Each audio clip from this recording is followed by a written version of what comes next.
Because it's a learned audience and a Sanskrit university, I want to address those I consider to be traditional Sanskrit scholars.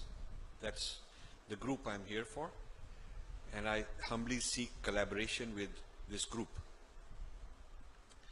My purpose has been to do Purva Paksh of Western Indology. We have its great Purva Paksh tradition. Today we are not facing issues with Buddhists or Purva Mimamsa or the old Charvaks.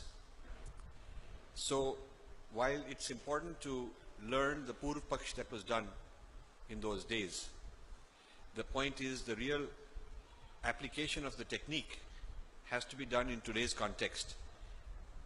Today's Purva Paksh we have to do with today's Purva Pakshin. And so the tradition of Indology has been taken by Westerners today. The most prestigious places to get a PhD are in the West. Even the traditional scholars will tell you that. The most important places to publish your paper are controlled by Western journals and Western conferences. So something serious has happened. Until Ingalls' time, there was a genuine respect attempted by American scholars.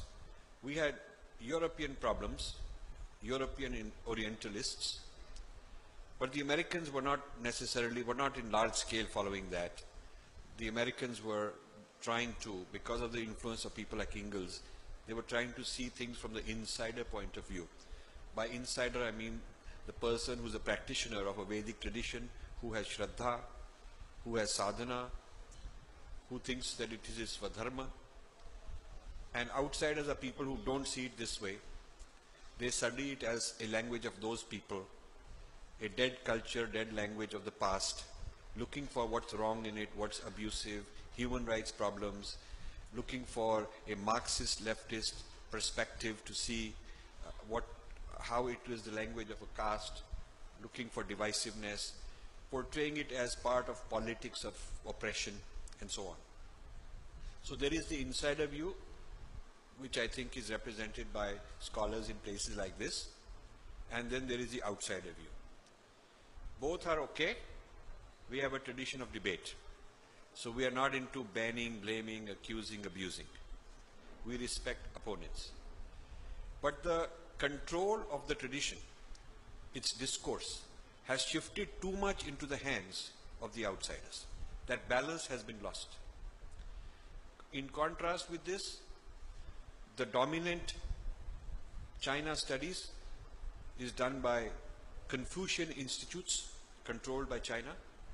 Their journals driven under the control of Chinese editors, editorial boards, their conferences. The most prestigious places to get a PhD in China studies is not Harvard, not Columbia, not Oxford, but Chinese universities. Same is true of Japan studies, similar thing you can say of Russia studies, French. See, these civilizations are studied in their own language. The most prestigious scholarship on Mandarin is done in Mandarin language journals, French in French journals. The fact that I'm speaking in English, the fact that I have to speak in English, the fact that Indology is done in English, most papers are written in English on the Sanskrit, is the problem. I am a product of the problem. Except I became self-conscious of the problem. I started doing something about it. And I started utilizing my knowledge as an insider to the problem, how to expose, how to stand out of it and criticize it, and bring it to your knowledge. So my goal is to bring to your attention today a few things which insiders of our tradition must know. Once they know these things, you will be equipped to give the Uttar Paksh. If I can tell you the tattva of the issues with Western Indology that I find, and request that we work together and you develop the Uttar Paksh, then we have a good team.